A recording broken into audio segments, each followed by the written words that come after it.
Bismillahirrahmanirrahim. Assalamualaikum warahmatullahi wabarakatuh. Alhamdulillahillazi arsala rasulahu bil huda wa dinil haqq yuzhirahu 'alad dini kulli wa kafa billahi syahida. Asyhadu an la ilaha illallah wa asyhadu anna Muhammadan abduhu wa rasuluh. La nabiyya ba'da wa la rasulah amma ba'du. Baik, perkenalkan, nama saya Muhammad Farhan Ujum. Saya dari kelas KPI 3B dari Universitas PTIK Jakarta. Di sini saya akan mengerjakan tugas ujian akhir semester, yaitu mata kuliah kaidah tafsir dengan materi berjudul takdim dan takhir. Untuk yang pertama adalah pengertian takdim dan takhir. Takdim berasal dari kata qaddama yang berarti mendahului, menyegerakan.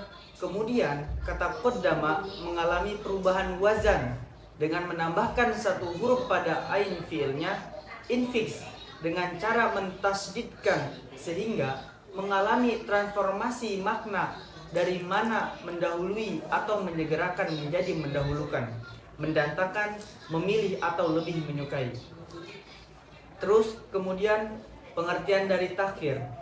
Takhir berasal dari kata akhoro, merupakan antonim dari kata takdim. Kata juga mengalami afiksasi dengan menambahkan satu huruf pada ain fiilnya sehingga menjadi akhoro yang berarti penundaan, penangguhan, dan perlambatan.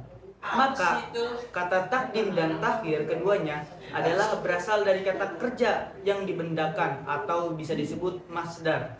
Lalu dalam terminologi ilmu balaghah, takdim dan takhir lebih terkonsentrasi pada ketinggian uslub gaya bahasa yang berpengaruh besar pada keindahan rasa bahasa dengan menampilkan bahasa dalam bentuk makna yang sempurna sesuai situasi dan kondisi.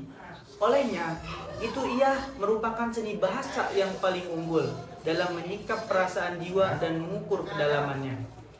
Takdim dan takhir yang dimaksudkan dalam kaidah ini adalah mendahulukan atau mengakhirkan satu lafaz atau ayat yang satu dari satu lafaz atau ayat yang lain.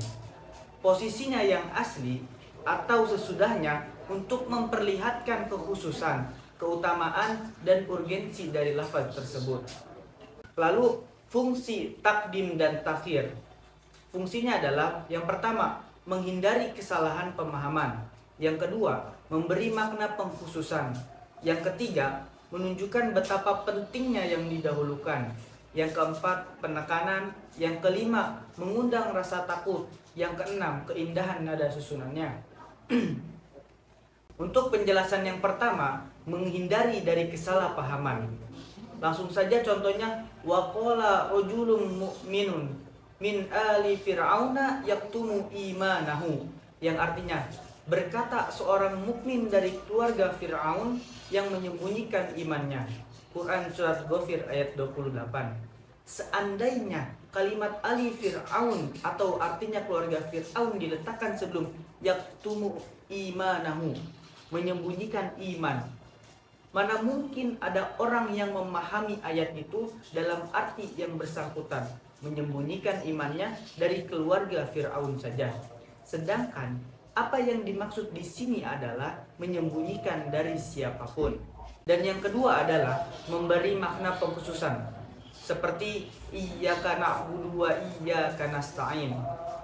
Jika ayat ini diterjemahkan tanpa memperhatikan penempatan objek, hanya sekedar pengetahuan tentang makna kata demi kata, maka bisa saja ada yang menerjemahkannya dengan engkau yang kami sembah dan kepadamu kami memohon pertolongan.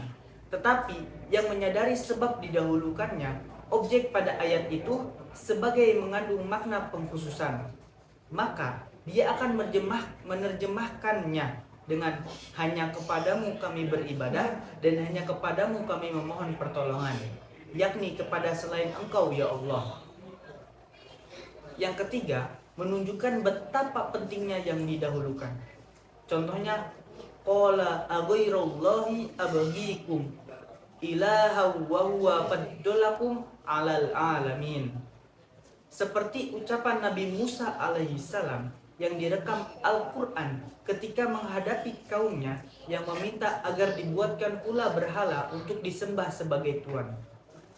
Nabi Musa berucap, "Dia Musa berkata kepada kaumnya, apakah aku mencarikan untukmu selain Allah, padahal dialah yang telah melebihkan kamu atas segala umat pada masa itu."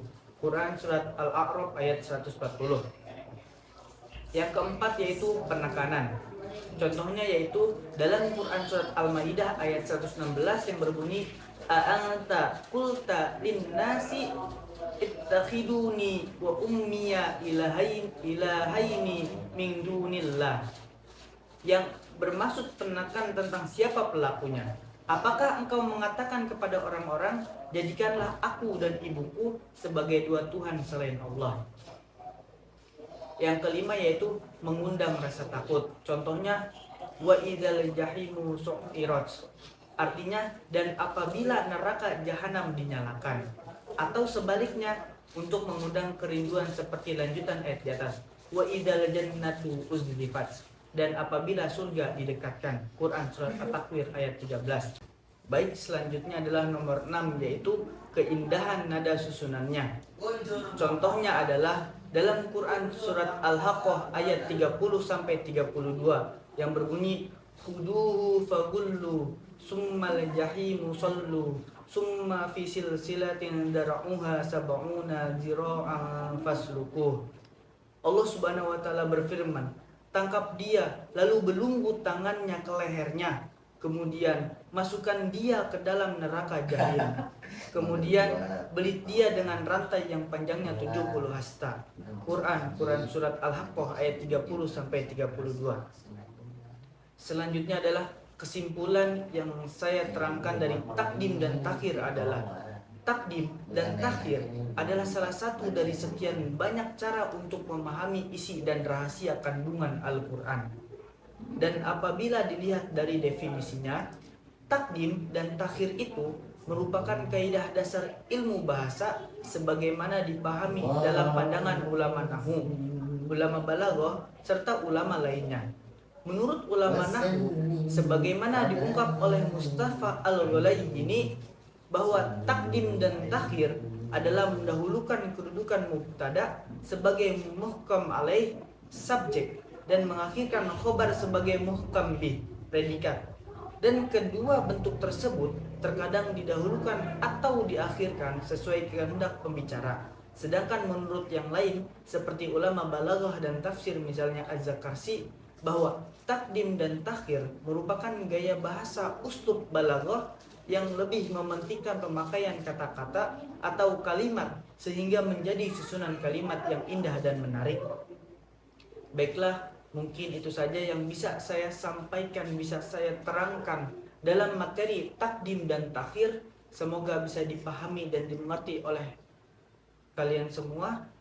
Kurang lebihnya mohon maaf. Wassalamualaikum warahmatullahi wabarakatuh.